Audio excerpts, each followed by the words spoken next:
వర్తమానం ప్రత్యేక కథనానికి స్వాగతం. నేను మీ ఉదయ్ కుమార్.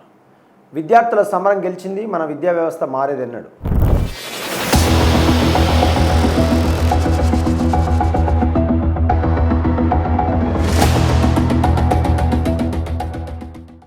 అపారమైన ఆశలతో చెరగని పట్టుదలతో పోరాట క్షేత్రంలోకి దిగిన అభాగ్య విద్యార్థుల ఆక్రోశం చివరికి జంతర్ మంతర్ వీధులను దాటి అధికారిక పీఠాలను కదిలించింది.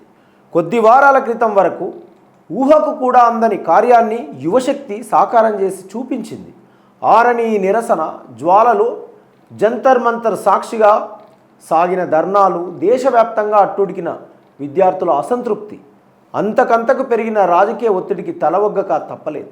ఆ దెబ్బకు కేంద్ర విద్యాశాఖ మంత్రి ధర్మేంద్ర ప్రధాన్ తన కుర్చీని దిగిపోవాల్సి వచ్చింది.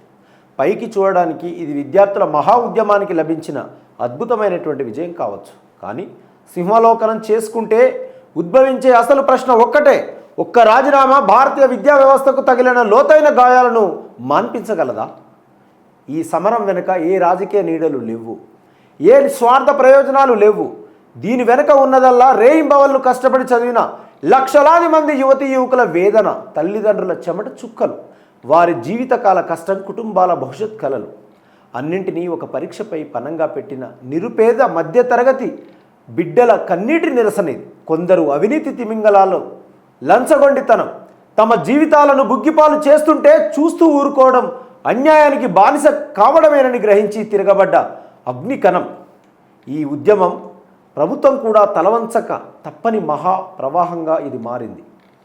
దేశద్రోహ శక్తులు ఈ పరిస్థితులను వాడుకోకూడదని, యువత భవిష్యత్తు రాజకీయ చదరంగంలో పావుగా మారకూడదని రాజీనామా చేస్తున్నా అని సదరు మంత్రి గారు లేఖలో రాసుకోవచ్చు. కానీ ముసుగు తీసి చూస్తే అక్కడ కనిపిస్తున్నటువంటి సత్యం చాలా స్పష్టం. ఆ రాజీనామా ప్రజా ఆగ్రహానికి భయపడి ఇచ్చినదే కానీ త్యాగం కాదు. జంతర్ మంతర్ వీధుల్లో ఆ యువత మౌనంగా ఉంటే దేశమంతా ఈ నిరసన జ్వాలలు వ్యాపించకపోతే ఈ రాజీనామాలు వచ్చేవా?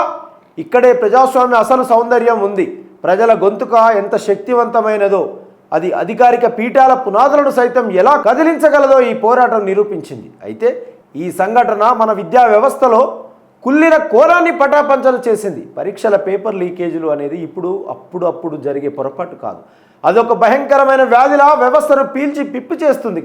గడిచిన కొన్నేళ్లలో అనేక రాష్ట్రాల్లో పేపర్ లీకుల వల్ల పదుల సంఖ్యలో పరీక్షలు రద్దయ్యాయి. లక్షలాది మంది అభ్యర్థుల జీవితాలు చీకటిమయమయ్యాయి. కానీ ప్రతిసారి జరిగేది ఏమిటి?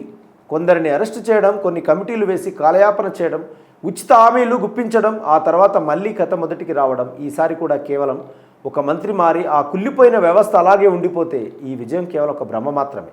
మనకు కావాల్సింది కేవలం వ్యక్తుల మార్పు కాదు, వ్యవస్థల మార్పు.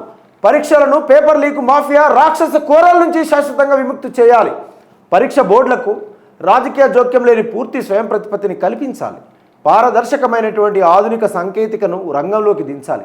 అన్నిటికంటే ముఖ్యంగా లక్షలాది మంది బిడ్డల భవిష్యత్తు ఆడుకునే నరరూప రాక్షసులకు జీవితంలో కోలుకోలేని కఠినంగా శిక్షలు పడేలా ఉండాలి. పోటీ పరీక్షల్లో నిష్పాక్షికత, పారదర్శకత లేకపోతే యువతకు వ్యవస్థపై నమ్మకమే పోతుంది. వచ్చే ఏడాది నుంచి నీట్ పరీక్షను కంప్యూటర్ ఆధారిత పరీక్షగా మారుస్తున్నామని చెప్పడం మంచి పరిణామమే కావచ్చు. కానీ సాంకేతిక అనేది కేవలం ఒక సాధనం మాత్రమే. అది న్యాయానికి గ్యారంటీ ఇవ్వలేదు. నడిపించే మనుషుల్లో నైతికత, పర్యవేక్షణలో నిజాయితీ లేకపోతే మనిషి చేసేటువంటి మోసాన్నే కంప్యూటర్ కూడా పునరావృతం చేస్తుంది. ఈ చారిత్రాత్మక పోరాటం సమాజానికి ఒక గొప్ప సందేశాన్ని ఇచ్చింది. నేటి యువత కేవలం ఉద్యోగం కోసం ఎదురు చూసే అభ్యర్థులు మాత్రమే కాదు, తమ హక్కుల కోసం పోరాడే రక్షకులు. శాంతియుత మార్గంలో రాజ్యాంగబద్ధంగా పోరాడి ప్రభుత్వాన్ని సైతం దిగివచ్చేలా చేయవచ్చునని వారు చాటి చెప్పారు.